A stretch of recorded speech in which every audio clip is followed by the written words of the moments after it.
Hello students ਆਪਾਂ ਸਕਸੈਸਿਵ derivative ਦਾ ਜਿਹੜਾ chapter start ਕੀਤਾ ਹੋਇਆ ਸੀ ਉਸ ਦਾ ਟੌਪਿਕ ਆਪਾਂ nth ਡੈਰੀਵੇਟਿਵ ਸ਼ੁਰੂ ਕੀਤਾ ਹੋਇਆ ਸੀ ਤੇ ਆਪਾਂ ਉਸ ਦੇ ਰਿਗਾਰਡਿੰਗ ਕੁਝ ਕੁਐਸਚਨਸ ਕਰ ਲਏ ਸੀ ਤੇ ਆਪਾਂ ਉਸ ਨੂੰ ਕੰਟੀਨਿਊ ਜਿਹੜਾ ਹੈ ਆਪਾਂ ਅੱਗੇ ਪ੍ਰੋਸੀਡ ਕਰਾਂਗੇ। ਨੈਕਸਟ ਕੁਐਸਚਨ ਕੀ ਹੈ students, find the nth derivative of function x log of x minus a over x plus a where x greater than 0। तो आप x into log of x minus a over x plus a जिहड़ा है इस function का nth derivative पता करना। ये condition दी है भी x is larger than a and both are positive। तो देखते हैं आप किस तरह सॉल्व करते हैं। y ਆਪਾਂ इस फंक्शन का नाम मान लिया x into log of x minus a over x plus a। It implies y is equal to x into log m over n का फार्मूला लगाता log m minus log n, that is log x minus a minus of log x plus a अपने बराबर। हुण आपां इसका first derivative find out करते हैं। तो प्रोडक्ट रूल लगूगा, पहले x as it is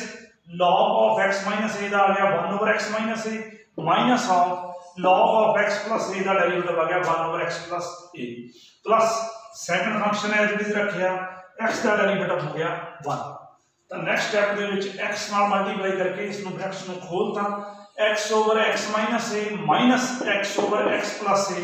plus log of x minus a minus log of x plus a। तो आपा नेक्स्ट स्टेप दे विच x दे विच जिहड़ा डिनोमिनेटर सी उस दे विच a सबट्रैक्ट करता और a ऐड करता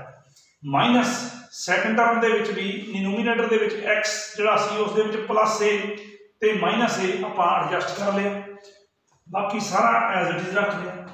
नेक्स्ट स्टेप दे विच आपां इहनूं सैपरेट करता, ये बन गया 1 plus a over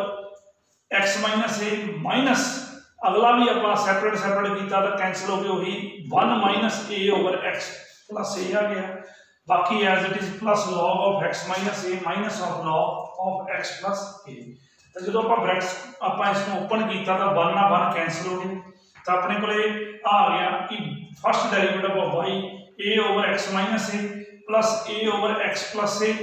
plus log of x minus a minus log of x plus a। हुण आप एक बार डेरिवेटिव कर चुके हैं, आप इनका डेरिवेटिव पता करना सी तो आप n - 1 times derivative of y with respect to x कर लिया। तो देयरफॉर yn के बराबर आ गया, इथों ये आउटसाइड आ गया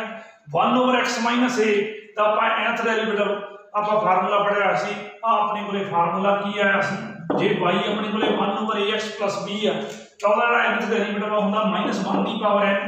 into n factorial over ax plus b whole raise to power n plus 1 into x का जो कोएफिशिएंट है a ओ दी पावर n। तो ਇਹਦਾ nth डेरिवेटिव ਆਪਾਂ ਇਹ पढ़िया। तो ਹੁਣ ਜੇ ਆਪਾਂ ਇਹਨੂੰ ਦੇਖੀਏ कि y ਤੋਂ ਜਦੋਂ ਆਪਾਂ n टाइम डेरिवेटिव कर लिया तो अपने को फार्मूला बन गया। ਹੁਣ एक बार डेरिवेटिव पहले हो चुका है, आपा करना n - 1 टाइम डेरिवेटिव। तो जिथे जिथे अपने को फार्मूले के विच n आ उत्थे उत्थे पहली गल तां n - 1 कर दो और जिहड़ा x का कोएफिशिएंट इत्थे आ रहा वो इत्थे 1 आ तो 1 दी पावर आ जाएगी n - 1 इस दे अकॉर्डिंग। तो की बन गया है y a into -1 दी power n - 1 into n - 1 factorial over x minus a whole raise to power अपने को n प्लस सेकंड फिर ए आउटसाइड आ गया इसका फिर 1 ओवर x प्लस a का इसके अकॉर्डिंगली ही फार्मूला लगाओ n नु n - 1 चेंज कर दो और x का कोएफिशिएंट जितना है वो इथे बनना वो की बन जाएगा -1 दी power n - 1 into n - 1 factorial over x plus a whole दी पावर n प्लस जो आप log of x minus a का n - 1 टाइम्स डेरिवेटिव किया वो भी आप इस फार्मूले के अकॉर्डिंग ही करांगे किहड़े जे y अपने को log of ax plus b सी तो अपने को nth डेरिवेटिव सी -1 दी power n - 1 into n - 1 factorial over ax plus b whole दी power n into a raise to power n। तो y तो ਇਹਦਾ फिर आप n बार डेरिवेटिव किया ताही y n आ गया। ਉਹਨਾਂ ਦਾ ਇੱਕ ਵਾਰੀ ਹੋਇਆ ਹੋਇਆ ਸੀ n - 1 टाइम करना तो जिथे जिथे फार्मूले च n ਉੱਥੇ ਉੱਥੇ n - 1 रिप्लेस करना और x का कोएफिशिएंट इथे 1 तो आप इथे 1 दी पावर जी है नाल अपने को n - 1 लगा लांगे तो की बन जूगा है प्लस -1 दी power n - 2 into n - 2 factorial over x minus a whole दी power n - 1 minus last term का जो -1 की power n-2 into n-2 factorial over x minus a whole की पावर n-1 तो अपने को लास्ट जोड़ा है अपने को y n that is nth derivative of y किदे आ जाऊगा इक्वल पहले दोवां टर्मां दे विचों कॉमन की है a इंटू -1 की power n-1 into n-1 factorial into बाकी अपने को फर्स्ट टू टर्म के पहली च बाजू 1 over x minus a whole की power n plus second term च बाजू 1 over x plus a whole की पावर n और लास्ट टू टर्म्स के विचों कॉमन है प्लस आके -1 की power n-2 into n-2 factorial जोड़ा अंदर बाजूगा पहलो बाजूगा 1 over x minus a whole की power n-1 minus 1 over x plus a whole की पावर n-1 तो नेक्स्ट क्वेश्चन आप स्टूडेंट्स करते हैं जो अपने को y है sin square x into cos cube x तो आप ਉਹਦਾ nth डेरिवेटिव पता करना तो y अपने को है sin square x into cos cube x इसनु मैं इस तरह लिख लिया sin square x into cos square x into cos x क्यों cos क्यूब x ਨੂੰ दो पार्टां ਦੇ ਵਿੱਚ ब्रेक करता cos square x into cos x next step ਦੇ ਵਿੱਚ ਆਪਾਂ 4 ਨਾਲ डिवाइड कर लिया 4 ਨਾਲ मल्टीप्लाई कर लिया और 4 ਨਾਲ ਜਿਹੜਾ मल्टीप्लाई ਕੀਤਾ मैं लिख लिया 2 sin x cos x whole दा स्क्वायर into cos x तो sin x cos x होता sin 2x उसका स्क्वायर बन गया sin स्क्वायर 2x ये आ गया equal to 1 over 4 into sin square 2x into cos x sin square theta का फार्मूला था 1 minus cos 2 थीटा ओवर 2 तो sin स्क्वायर 2x बन जाना 1 minus cos 4x by 2 नाल आ गया into cos x तब 1 ओवर 4 into 2 1 ओवर 8 बन गया 1 ओवर 4 into 1 ओवर 2 कितना बन गया 1 ओवर 8 बाकी अपने को आ गया 1 minus cos 4x into cos x हम आप मल्टीप्लाई करके ओपन कर लें तो अपने को जो y है वो किधे इक्वल आ गया 1 over 8 into cos x minus 1 over 8 into cos 4x into cos x किया गया स्टूडेंट्स इस तो next step y equal to 1 over 8 cos x minus 2 नाल डिवाइड करता 2 नाल मल्टीप्लाई करता तब की बन गया next term 1 over 16 into 2 cos 4x into cos x next step 1 over 8 into cos x minus 1 over 16 इथे फार्मूला लगाओ 2 cos a cos b तो ये बन गया ना formula cos a plus b plus cos a minus b तो की बन गया cos of 5x plus cos of 3x तो इंटीग्रल y की इक्वल हो गया 1 over 8 into cos x minus 1 over 16 into cos 5x minus 1 over 16 into cos 3x तो हम आप यूजिंग रिजल्ट की करांगे जे y अपने कोले किदे इक्वल होवे cos of ax plus b तो देन इदा nth डेरिवेटिव जेड़ा है वो किदे इक्वल होगा a raised to power n into cos of n pi by 2 plus ax plus b तो इसका रिजल्ट यूज करके आप इसका nth डेरिवेटिव की बन गया 1 ओवर 8 इस दे विच x दा कोएफिशिएंट 1 आ तो 1 रेज़ टू पावर n 1 ही बन गई into cos of n pi by 2 plus x minus 1 over 16 इथे x दा कोएफिशिएंट 5 है तो की बन गया 5 raise to power n cos of n pi by 2 plus 5x minus 1 over 16 इथे x दा कोएफिशिएंट 3 है तो की बन गया 3 raise to power n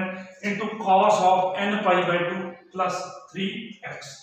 next question करन तो पहले स्टूडेंट्स आप कुछ फार्मूलेस जिहड़े हैं वो आप कर लिए जिन्हों तुसी याद रखना की है ये 3-4 फार्मूले first formula cos theta plus a अल्टा sin theta whole दी power n where n belongs to integer is equal to यानी n पावर आ वो एंगल च एंटर कर दूं की बन जू है cos of n theta plus a iota times sin n theta second part cos theta minus a अल्टा sin theta whole raise to power n is equal to अपने को n फिर एंटर कर दूं एंगल तक की बन जू cos of n theta minus a अल्टा sin of n theta for n belongs to integer and third formula cos theta plus a अल्टा sin theta whole raise to power minus n ਤਾਂ ਆਪਣੇ ਕੋਲੇ n ਜੇ integer ਆ ਵੈਸੇ ਤਾਂ ਇਹ students first ਫਾਰਮੂਲੇ ਦੇ ਵਿੱਚ ਹੀ ਹੈ ਨਾ ਕਿਉਂਕਿ ਜੇ ਇੱਥੇ n ਮੰਨ ਲਓ 10 ਸੀ ਤੇ ਆਪਾਂ n 10 ਵਾਸਤੇ ਵੀ ਹੋਲਡ ਕਰਤਾ ਤਾਂ -n ਜਾਂ n ਹੋਵੇ ਸੇਮ ਕਨਸੈਪਟ ਆ ਜਾਂਦਾ ਆਪਾਂ ਇਹ ਵੀ -n ਐਂਗਲ ਚ ਐਂਟਰ ਕਰਤਾ जो माइनस n एंगल च एंटर होया तो cos of minus n theta cos n theta ही बन जाना ते sin of minus n theta जेड़ा माइनस sin n थीटा बन जाना की बन जाना equal to cos of n theta minus iota times sin of n theta for n belongs to integer. Next cos of theta minus इटा sin theta whole दी power minus n किया cos of theta minus इटा sin theta whole दी power minus n वो किदे equal आए ना फिर अपने को माइनस n एंटर कर देना तो पहला cos of minus n theta cos n theta ही बन जाना दूसरा sin of minus n theta minus of sin n theta बन के नेगेटिव नेगेटिव पॉजिटिव n का की बन जाना प्लस इटा time sin n theta for n belongs to integers. तो स्टूडेंट्स ये चार फार्मूलेस नु याद रखियो इस दे बेस ते ਆਪਾਂ ਹੁਣ क्वेश्चंस ਜਿਹੜੇ ਹੈ ਉਹ ਕਰਦੇ ਆ ਕਿ ਯਾਰ if y equal to 1 over x square plus a square then find nth derivative of y। तो सिंस अपने कोले y किदे इक्वल आ 1 over x square plus a square और स्टूडेंट्स इसका आप डायरेक्ट डेरिवेटिव नहीं कर सकते nth क्यों क्योंकि इथे क्वाड्रेटिक है तो अपन इस नु मतलब कैलकुलेशन करनी पैनी है। तो मैं की लिख लिया next step y is equal to 1 over x square इथे प्लस a square की जगह लिख लिया माइनस इटा स्क्वायर इनटू a स्क्वायर क्योंकि इटा स्क्वायर माइनस 1 के बराबर होगा तो मैं इसको एडजस्ट कर सकता a square minus b square के फैक्टर बन गए a minus b a plus b तो y इक्वल टू किसके बराबर आ गया 1 ओवर x माइनस इटा a इनटू x प्लस इटा a। तो इस दे ਆਪਾਂ ਪਾਰਸ਼ਲ ਫ੍ਰੈਕਸ਼ਨ ਬਣਾ ਲਓ ਤਾਂ ਪਾਰਸ਼ਲ ਫ੍ਰੈਕਸ਼ਨ ਆਪਾਂ ਦੇਖਦੇ ਆ ਤਾਂ ਉਹ ਕੀ ਆ ਗਈ बेटा किस तरह बनाई पार्शियल फ्रैक्शन। एक तो यह गल का ध्यान रखना कि जी ब्रैकेट्स आ पहली गल तो यह एक्सप्रैशन डिवाइड ना होंगी हो इन्ना पता और सैकेंडली ये जो अपने को फैक्टर आ स्टूडेंट्स फैक्टर जोड़े है वो लीनियर होने चाहिए दैट इज जी आप वेरीएबल की पावर 1 होनी चाहिए हर फैक्टर के और तीसरी गल ये कि यह अपने को रिपीटेड नहीं होनी चाहिए जिमें आप इतने लिख दी x plus iota a whole the square तो उस बेस से जो मैं थोड़ा समझा जा रहा next concept that is partial fraction direct किमें लगने हैं वो यूजफुल नहीं होना उन्होंने केसी से जिथे रिपीटेड फैक्टर होंगे तो किमें बेटा करने हैं कि अपने को जे इस तरह अपने को 3 कंडीशन हो एक तो डिवाइड ना होता हो दूसरी गल जो फैक्टर आ हर फैक्टर जी लीनियर होनी चाहिए है कि दैट इज पावर वेरीएबल की 1 होनी चाहिए तीसरा वो रिपीटेड नहीं होने चाहिए अपने को फैक्टर मीन जे इतने x minus iota a whole the square या होल द क्यूब आ जाता तो सक्सैसफुल नहीं होना सी जो मैं तुहानूं दस्सण जा रहा डायरेक्ट पार्शियल फ्रैक्शन की करना स्टूडेंट्स अगले स्टैप के पहले इस फैक्टर में फस्ट डिनोमीनेटर के फैक्टर को 0 के बराबर रख के सोचो जे एक्स माइनस अल्टा ए 0 के बराबर रख लिया तो एक्स की वैल्यू कितनी है अल्टा ए तो तुसीं इस फैक्टर दे विच नहीं एक्स अल्टा ए भरना बाकी जिन्ना चाहे डिनोमीनेटर आ चाहे डिनोमीनेटर जो बचती एक्सप्रैशन एक्स की वैल्यू अल्टा ए भर तो की बन ऊपर तो 1 ही सीधा इतने 1 ही रहना ओवर इनू फैक्टर को चेंज नहीं करना क्योंकि इस वैल्यू नहीं भरती और नाल दे विच अपने को फैक्टर दे विच आपां एक्स की वैल्यू इत्थे अल्टा ए प्लेस कर तो की बन गया एक्स माइनस अल्टा ए इंटू अल्टा ए प्लस 1 ओवर हम सैकंड फैक्टर की गल करांगे ये जो बराबर रखा तो एक्स की वैल्यू माइनस अल्टा ए हुण इस फैक्टर के भी एक्स की वैल्यू नहीं भरनी माइनस अल्टा ए बाकी सारा डिनोमीनेटर और डिनोमीनेटर के एक्स की जगह माइनस अल्टा ए रिप्लेस कर तो की बन गया प्लस 1 का 1 भी रहे ओवर इतने एक्स की वैल्यू माइनस अल्टा ए भर दो ना सीगा माइनस अल्टा ए इंटू एक्स प्लस अल्टा ए होगा ही होगा क्योंकि इतने एक्स की वैल्यू प्लेस नहीं करनी तो इतने सामने तुम डायरेक्ट लिख देना बाय पार्शियल फ्रैक्शन तो इस तरह आप पार्शियल फ्रैक्शन करते हैं तो की बन गया है 1 ओवर अल्टा ए प्लस अल्टा ए 2 अल्टा ए इंटू एक्स माइनस अल्टा ए माइनस अल्टा ए माइनस 2 अल्टा ए तो की बन गया माइनस 1 ओवर 2 अल्टा ए इंटू एक्स प्लस अल्टा ए दोनों टर्म्स के कॉमन की निकल गया 1 ओवर 2 अल्टा ए अंदर अपने को रह गया 1 ओवर एक्स माइनस अल्टा ए minus 1 over x plus iota ए तो हम तुम ये देखो कि यह अपनी जी है ਉਹੀ फॉर्म च बन गए जो मैं ਤੁਹਾਨੂੰ फार्मूलेस ਦੇ ਵਿੱਚ ਸਮਝਾਉਂਦਾ ਸੀ ਜਦੋਂ nth ਡੈਰੀਵੇਟਿਵ ਦੇ ਆਪਾਂ ਫਾਰਮੂਲੇ ਕੀਤੇ ਸੀ ਤਾਂ ਆਪਾਂ ਇਸ ਤੋਂ ਡਾਇਰੈਕਟ ਹੀ ਪਤਾ ਕਰ ਸਕਦੇ ਹਾਂ ਕਿ y n ਕਿਹਦੇ ਬਰਾਬਰ ਬਣ ਜੂਦੇ ਆ 1 over 2 अल्टा i into minus 1 ਦੀ power n into n factorial over x minus अल्टा i होल ਦੀ ਪਾਵਰ n plus 1 और x ਦਾ ਕੋਐਫੀਸ਼ੀਐਂਟ 1 ਆ ਤਾਂ 1 ਦੀ ਪਾਵਰ n ਆਪਾਂ ਨੂੰ ਨਾਲ ਜਿਹੜੀ ਹੈ ਉਹ ਪਲੇਸ ਕਰਨ ਦੀ ਕੋਈ ਲੋੜ ਨਹੀਂ ਹੈ माइनस इसका भी एनथ डेरिवेटिव की बनू -1 दी power n into n factorial over x plus a अल्टा a होल दी पावर n। स्टूडेंट्स इस तो नेक्स्ट स्टेप की करना, तुसी पुट आड़ा ब्रैकेट्स आ हम आप इसनों सॉल्व करन जा रहे हैं। तो ये जे तुसी देखो x इधर आ x इधर आ और a इधर आ a अल्टे दे नाल a इधर आ, एक साइन चाहे बेशक एक च माइनस आ दूसरे च प्लस आ, तो तुसी साइन नहीं देखना, तुसी रियल पार्ट देखना x x आ दोनों पासे और इमेजिनरी पार्ट दे विच साइन नूं छोड़ो बाकी a। तो तुसी की करना उस x नूं दा r cos थीटा भर देना और a नूं तुसी पुट की कर देना r sin theta. Next step दे विच की करना put x equal to r cos theta and y a equal to r sin theta. तो तुसी ये देखोगे तुसी दो कंसेप्ट नूं दो नवे वेरिएबल च बनाता किहड़े r ते थीटा, क्योंकि x नूं की भरिया r cos थीटा, a नूं की भरिया r sin थीटा। तो r ते थीटा थोड़े नवे दो वेरिएबल आ गए, तुसी अपने वालों इनपुट कीते हैं। ये क्वेश्चन जो तुहानूं एंड दे विच इस नूं एलिमिनेट करना पैना जे तुसी आंसर सूटेबल बनाउणा। तो r ते थीटा लास्ट ते आपां इहनूं जिहड़ा है रिमूव करांगे। तो देखो हुण इहदे विच अपने कोले जे देखा जाए तो दोनों स्केयरिंग एंड एडिंग कर जो दोनों आप भरे तो की आ गया एक्स स्केयर प्लस ए स्केयर, इधरों अपने को आर स्केयर कॉमन आ गया, अंदर बन जाना cos square theta plus sine square theta one. तो आर स्केयर किहदे इक्वल आ गया एक्स स्केयर प्लस ए स्केयर, तो आर की वैल्यू की आ गई एक्स स्केयर प्लस ए स्केयर का स्केयर रूट। एंड जो आप दोनों को डिवाइड कर दी तो आर नाल आर कैंसल हो गए, tan theta equal to a over x आएगा, तो थीटा किहदे इक्वल आएगा टैन इनवर्स अपने को a over x, tan inverse a over x. अपने को आर आ गया square root of x square plus a square and जो थीटा है वो अपने को स्टूडेंट्स आ गया tan inverse a over x. की स्टूडेंट्स बन गया है y equal to 1 over 2 a अल्टा into -1 raise to power n into n factorial over x की जगह आप इथे रिप्लेस करता r cos थीटा ते a की जगह आप प्लेस करता r sin थीटा। तो की बन गया r cos theta minus a iota r sin theta whole दी पावर n प्लस 1 माइनस -1 दी power n into n factorial over r cos theta plus a iota r sin theta whole दी power n plus 1। Next step दे विच आपां common निकाल लिया, अंदरों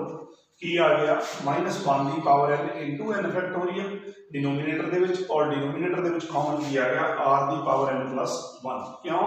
क्योंकि students इस ब्रैकेट दे विच कॉमन है r, पावर नाल आ जाएगी n प्लस 1, उस तरह ही इस दे विच भी अपने को r कॉमन है और पावर आ जाएगी n प्लस 1। तो सो की बन गया है -1 दी power n into n factorial over 2 a iota into r दी power n plus 1 into 1 over cos theta minus a अल्टा sin theta whole दी power n plus 1 minus 1 over cos theta plus a अल्टा sin theta whole दी power n plus 1। Next step दे विच जो outside आ same into इनू आपां denominator दे विच ले जन्ने आ दोनों टर्म्स दे विच। तो की बन गया cos theta minus a अल्टा sin theta whole दी power minus of n plus 1 minus cos theta plus a अल्टा sin theta whole दी power minus of n plus 1। Next step same outside into आप जिहड़े 3-4 फार्मूले तुहानूं पढ़ाए सी उन्हां फार्मूलिਆਂ ਨੂੰ ਇੱਥੇ अप्लाई करता। तो की बन गया है अपने को cos of n plus 1 into theta plus a अल्टा sin of n plus 1 into theta, क्योंकि यह जी पावर आ वो एंगल च एंटर कर जू और अपने को अपने को cos दे विच नेगेटिव का कोई इफेक्ट नहीं होंदा, sin दे विच नेगेटिव आउटसाइड आ जाता, नेगेटिव नेगेटिव इत्थे पॉजिटिव बन गया माइनस इत्थे भी आप फार्मूला अप्लाई करता की बन गया cos of n plus 1 into theta minus a iota times sin of n plus 1 into theta. तो इक्वल टू किहदे बराबर आ गया -1 दी power n into n factorial over 2 a iota into r दी पावर n प्लस 1। इत्थों जो आप इस ब्रैकेट्स में ओपन किया तो cos of n plus 1 into theta cancel हो गया, तो a अल्टा sin of n plus 1 into theta दो बारी आ गया, तो की आ गया 2a अल्टा sin of n plus 1 into theta. 2a अल्टे नाल 2a अल्टा कैंसल हो गया, तो nth डेरिवेटिव वो y की इक्वल आ गया -1 दी power n into n factorial over a into r दी power n plus 1 into sin of n plus 1 into theta. तो हुण आपां r ते थीटे नूं जिहड़ा है वो रिमूव करना ताकि आपां आंसर रीच कर सकीए। ਤਾਂ ਕੀ ਆਪਣੇ ਕੋਲੇ ਆਪਾਂ a ਨੂੰ ਕੀ ਭਰਿਆ ਸੀ r sin थीटा, ਤਾਂ ਇੱਥੋਂ r ਦੀ ਵੈਲਿਊ ਕਿਹਦੇ ਇਕੁਅਲ ਆ a ਓਵਰ sin थीटा, और ਆਪਾਂ ਨੂੰ ਇਹ ਵੀ ਪਤਾ थीटा ਕਿਹਦੇ ਇਕੁਅਲ ਆ tan inverse a over x, ਤਾਂ ਇਹ ਦੋਨੇ ਵੈਲਿਊਆਂ ਆਪਾਂ 1/1 ਸਬਸਟੀਟਿਊਟ ਕਰਾਂਗੇ। ਸਾਹਮਣੇ ਕੋਲ r ਦੀ ਵੈਲਿਊ ਕੀ ਭਰਾਂਗੇ a ਓਵਰ sin थीटा, ਉਸ ਤੋਂ ਬਾਅਦ ਥੀਟੇ ਨੂੰ ਕਿਸ ਚ ਰਿਪਲੇਸ ਕਰ ਦਾਂਗੇ tan inverse a over x, ਤਾਂ r ਦੀ value a over sin theta ਇਸ ਦੇ ਵਿੱਚ ਆਪਾਂ ਪਲੇਸ ਕਰਤੀ। ਤਾਂ nth ਡੈਰੀਵੇਟਿਵ ਆਫ y ਕੀ ਬਣ ਗਿਆ -1 ਦੀ power n into n factorial over a into a over sin theta whole ਦੀ power n plus 1 into sine of n plus 1 into theta. तो इथों a इंटू a की पावर n plus 1 बन जानी a की पावर n plus 2 जो 1 over sign की power n plus 1 over अपने को थीटा है वो अपने को डिनोमीनेटर के अपने को डिनोमीनेटर के शिफ्ट हो जाना साइन की power n plus 1 into theta तक ही बन जाना nth derivative of y equal to -1 की power n into n factorial over a की power n plus 2 into sine की power n plus 1 into theta into sine of n plus 1 into theta. हम थीटे को की भर दो tan inverse a over x, 10 nth derivative of y की equal आ गया -1 की power n into n factorial over a की power n plus 2 into sine raise to power n plus 1 of tan inverse a over x into sine of n plus 1 into tan inverse a over x। तो students ये तुसी questions जिहड़े है वो understand करके इहदे regarding second exercise और उहदे रिलेवेंट जिहड़ियां एग्जांपल्स आ उसनूं तुसी कर लियो ते आपां जिहड़ियां प्रॉब्लम्स आ डिस्कस कर लांगे। Thank you so much.